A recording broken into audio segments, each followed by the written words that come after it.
కరీంనగర్ జిల్లా మానకొండూరు నియోజకవర్గంలో ఒక గ్రామ పంచాయతీ సర్పంచ్ ఏకగ్రీవం అయింది. గన్నేరువరం మండలం పీచుపల్లిలో సర్పంచ్ స్థానంలో పాటు 6వ వార్డు మెంబర్లకు ఒక్కొక్కరికి నామినేషన్ వేశారు. దీంతో వార్డుకు ఒక్కరే వేయడంతో ఏకగ్రీవంగా ఎన్నికైనట్లు ప్రకటించారు అధికారులు.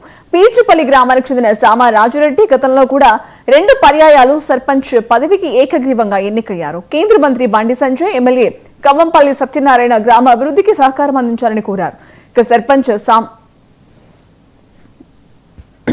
కరీంనగర్ పీచుపల్లి గ్రామ పంచాయతీ దాదాపు 28 ఇయర్స్ అవుతుంది. గ్రామ పంచాయతీ కొరకు ప్రయత్నం చేసి జంగపల్లి నుంచి డివైడ్ చేసింది నేను, ఇంకా మా వాళ్ళు ఉన్నారు.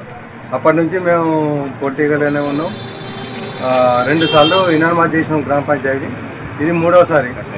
ఈ ఇనార్మాజ్ చేస్తే గ్రామానికి ఏం లాభం వస్తుంది అనేది ప్రజలకు మా పీచుపల్లి విలేజ్లో అందరికీ తెలుసు. అదే విధంగా మళ్ళీ ఇప్పుడు కూడా ఇనార్మాజ్ కావాలనే ఉద్దేశంగా ఇంకా 3 ఉన్నా కానీ వాళ్ళందరినీ ఒప్పించి డెవలప్మెంట్ కావాలని చెప్పి ఎవరైతే పని చేస్తారనేది ఆలోచించి అందరు గ్రామ ప్రజలందరూ కలిసి నిర్ణయం చేయవలసి వచ్చింది. నిర్ణయం చేసి ఇనార్మాజ్ చేస్తున్నాం.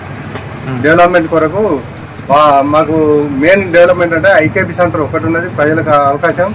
ఇంకొకటి మినరల్ వాటర్ ప్లాంట్ ఇదివరకు ఉండే, మేము ఫస్ట్ ఇనార్మాజ్ అయినప్పుడు తెచ్చుకున్నాం, అది ఖరాబ్ అయింది. దాన్ని మళ్ళా